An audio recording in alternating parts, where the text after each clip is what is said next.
Hello, Algebra 2 students, and welcome back to Chapter 7. Today we will be doing 7.2, and 7.2 is going to be over dividing polynomials. Okay, over dividing polynomials. Last chapter, last section, what we did is we tried to factor some things. Right, so we say like this equation, and we end up factoring it. Right? And then we ended up solving these things, got like 4 or -2, and we found two answers, and we knew that there was two answers because of that too, right?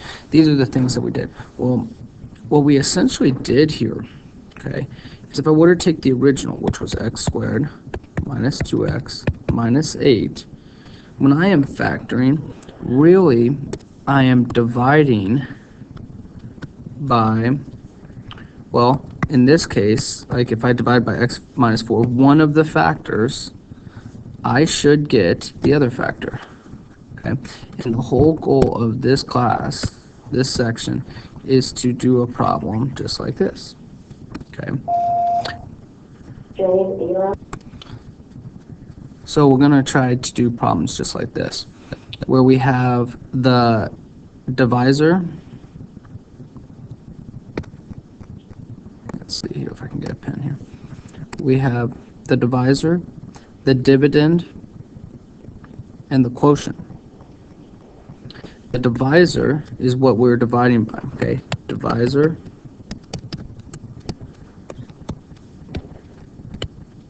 what is doing the dividing.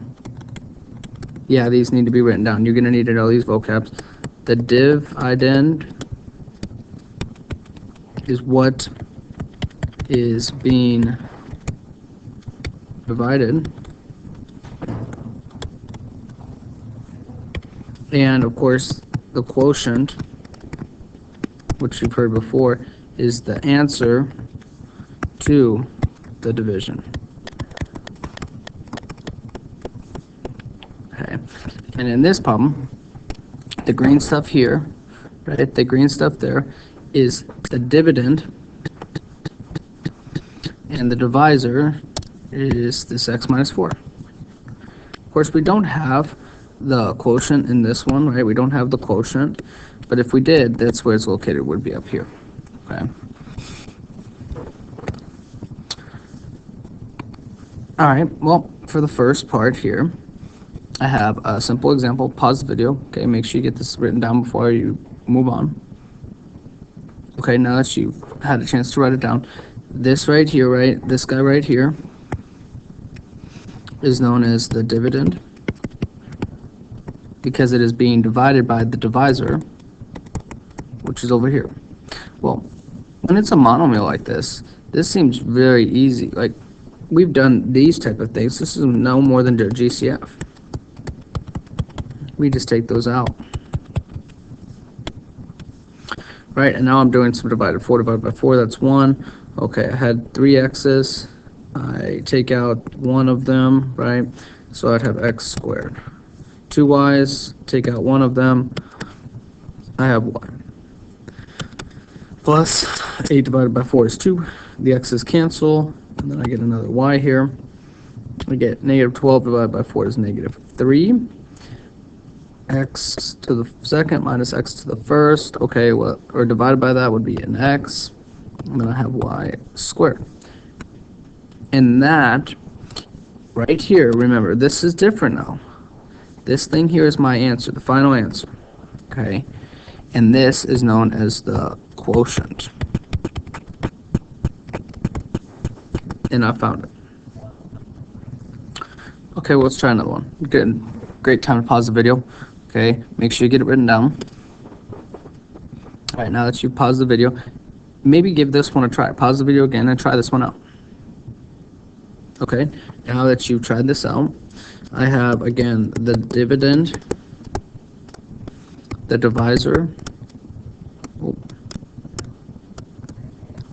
and I am looking right for the quotient, which means I'm dividing each one of these terms by my monomial. Now I just have to do a little math. Well, 6 divided by 4, that doesn't work out. That's okay. We can just leave it as 3 halves. No biggie. The x's and y's cancel out. Fine. Plus, this one does get divided, right? There's a 2. Okay, well, there's a y left over, and then the x has nothing, right? This x is alone on the bottom. I have to leave it on the bottom. Minus 10 divided by 4, that doesn't work out, but I can simplify it. It would be a 5, right, over 2. I have an x left, and then there's no y's. Those cancel out, and I have my solution, again, which is called the quotient. Now it's a great time to pause the video, make sure you understand what's happening here. Alright, and then those were polynomials, okay? And that's a monomial, no biggie, okay? We've seen those type of things before. There are 2 real ways to divide polynomials that are greater than a monomial. So we're thinking like binomial, trinomial, or just simply polynomials, okay? Which of course it means we have 2 terms, 1, 2, 3 terms. Oh, put 1 too many. 3 terms, or just many terms, right? Because poly means many. The 2 ways are synthetic and long division. Okay. This one here we've kind of seen. The long division you've seen before. We're going to work with that one. And then synthetic, this is brand new. You've never seen synthetic division.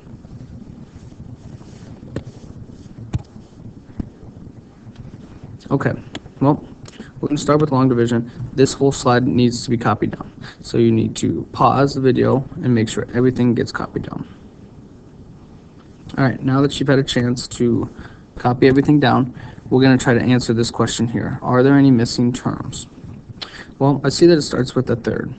Then it goes to the squared, to the first, then technically here it's x to the 0.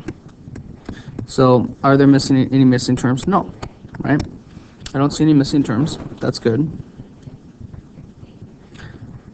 Now, the next thing I'm going to do is I need to make sure that I know which one's the divisor and which one's the dividend. My dividend is right here because it is being divided by my divisor. We know for a fact that way back in grade school we learned that the dividend goes in here and the divisor will go out here, right? So I want to set that problem up. I want to set that up just like that. So I have x plus 3, right?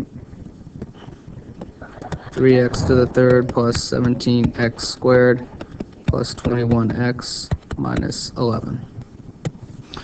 And we've seen this kind of in grade school. And in fact, why don't I do like kind of like a grade school type of problem sitting over here. Let's do something like 12 is dividing 3,946. Okay, that'd be a problem you would have seen back in grade school there. So now in grade school, what you would have done, so this is like our grade school problem over here.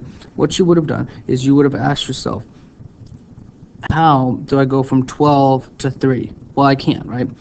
12 doesn't go into 3. So instead you're thinking how many 12s fit into the first 2 digits, which is 36.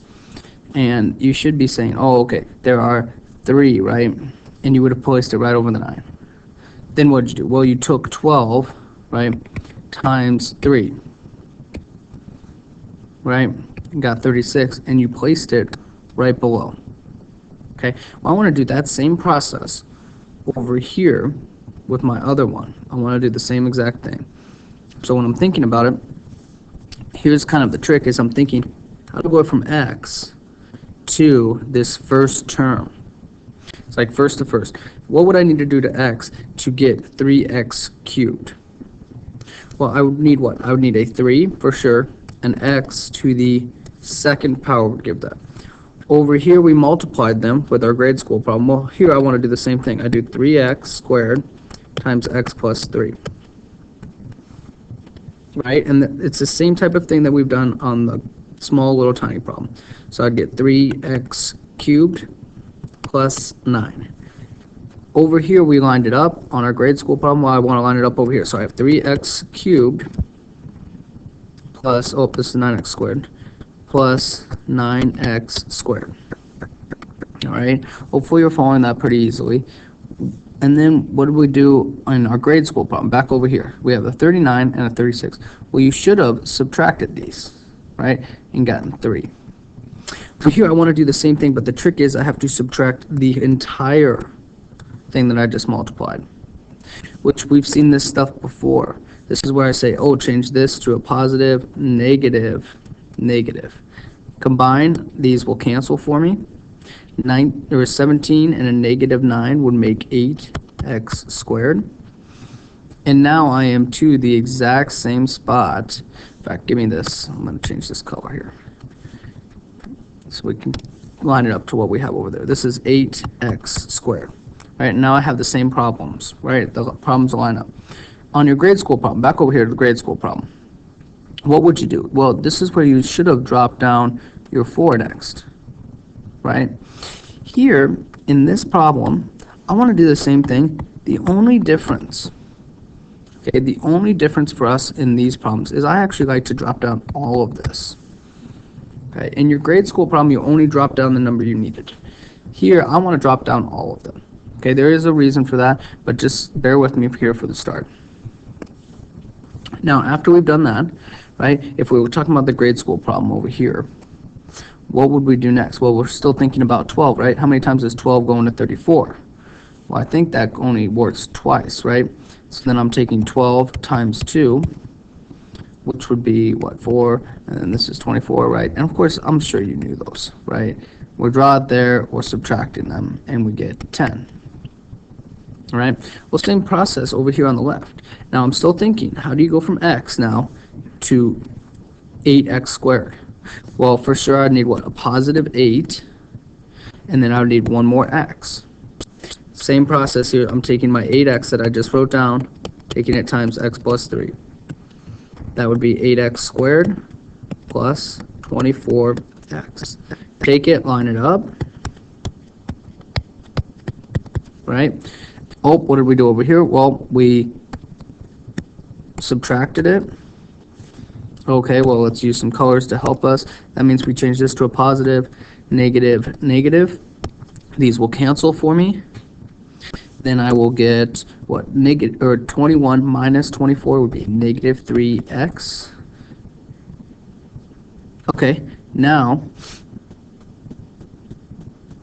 as I'm looking at this, right, I drop this negative 11 down. Oh, same thing over here on our little tiny problem, right?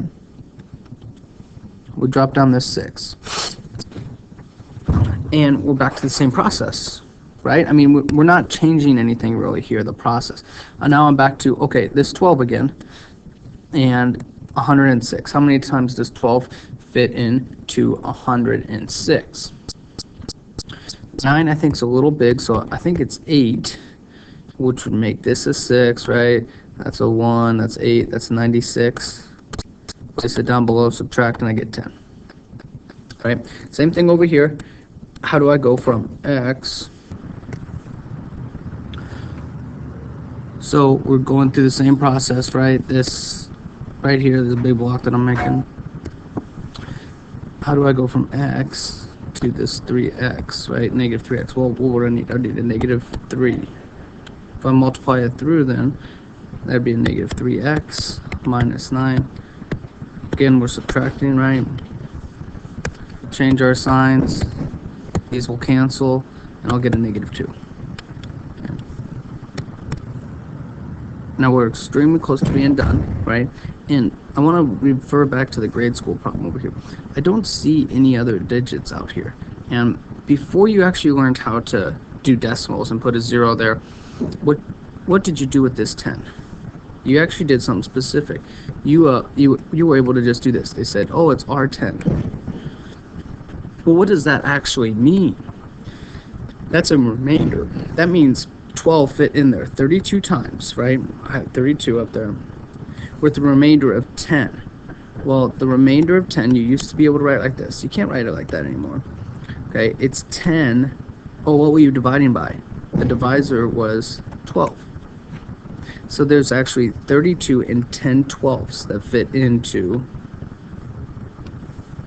3,946 right here. Which, in the grand scheme of things, when we're thinking about ours up here, right, we had a remainder of 2. Okay, well, we write remainder of -2, right? But you're not going to be able to get away with that. You're not going to be able to get away with that.